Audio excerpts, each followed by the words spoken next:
asifiwe. Ndio maana alisema mimi naenda lakini naomba msaidizi huyo Roho Mtakatifu. Kwa hiyo Roho Mtakatifu ndiye mkuu wa madhabahu. Anatenda kazi na malaika Gabriel. Kwa nini anatenda kazi na malaika Gabriel? Anatenda kazi na malaika Gabriel kwa sababu malaika Gabriel ana vyeo viwili. Cheo cha kwanza, malaika Gabriel ni malaika anayeshughulika na mawasiliano.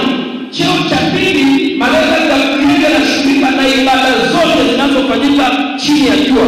Kwa hiyo malaika wote wanaotumwa kushughulikia ibada wao chini ya malaika Gabriel.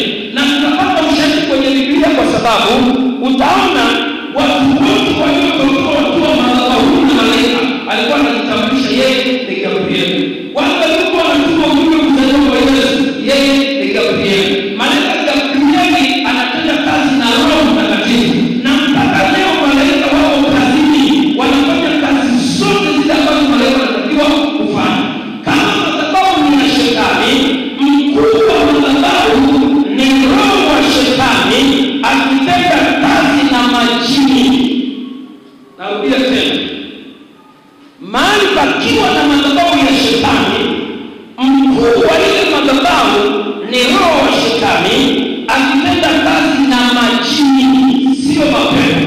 Maana kuna mapepo na majini. Kwa nini majini? Kwa sababu majini yanaweza kujigeuza chochote na kufanya kazi na wanadamu. Lakini pia watu wengi wa leo wanachanganywa na mapepo na majini. Na bahati mbaya sana, miongoni mwa vitu ambavyo watu wengi wanaona kawaida majini majini hayo yako mbali, yako mbali. Kuna watu wengi sana leo wanafanya kazi na majini. Hata ukizunguka baadhi ya nchi, hata Nairobi, ukienda huko Mombasa, na nchi ya Kenya ukienda Mombasa na maeneo mengine mengi nje huko ambapo injili bado haijakolea, wako wanafanya kazi na majini. Hata ukija hapa mjini tu hapa kuna watu wanafanya biashara na majini hapa. Ukienda maeneo mengine kuna mtu kuanzia asubuhi mpaka jioni yuko tu anazurura, alafu anatuma majini analeta pesa. Tofauti ya majini na mapepo ni haya. Pepo ili lifanye kazi lazima kuwe na mwili, yani liingie ndani ya mwili ndio lifanye kazi. Hilo ni pepo.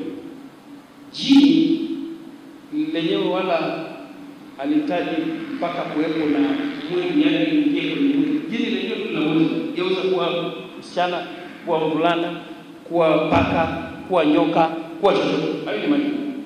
Sasa madhabahu ya shetani, mkuu wake ni roho ya shetani akitenda kazi na majini. Maana yake majini ni rahisi kuact ibada za kipepo, ibada za shetani.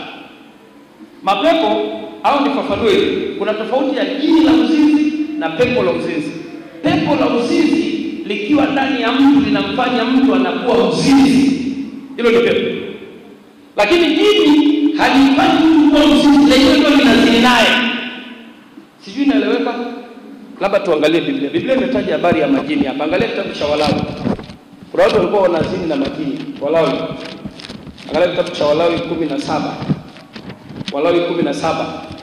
Hata Mungu aliwaonya hao watu. Angalia Walawi 17 mstari wa 7. Anasema hivi, wala watatoa tena sadaka zao kwa wale majini ambao wafuata ili wafanye uasherati nao. Sheria hii itakuwa sheria ya milele kwao kizazi baada ya kizazi. Hapa kuna watu walikuwa wanaenda kufanya uasherati na majini. Na kuna wengine mpaka wanaenda huko kwenye ushirikina waganga, wanaenda wanafunga ndoa na majini. Na kuna wengine wanaota yuko anazini na mtu, alafu anafikiri ndoto za kawaida, kumbe ni majini. Maana majini anajua yakija na sura za majini utashuka utakemea.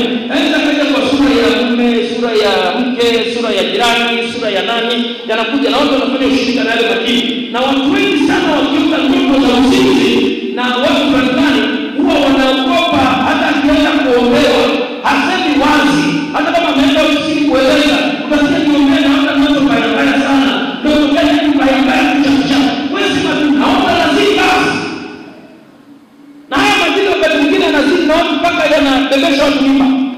Na wengine mpaka wanaota wanazaa. Ndio kumwambia binti moja alikuwa anaota anazaa vitoto vingi mno. Na akiamka asubuhi hana nguvu hawezi kwenda shuleni kwa mvua.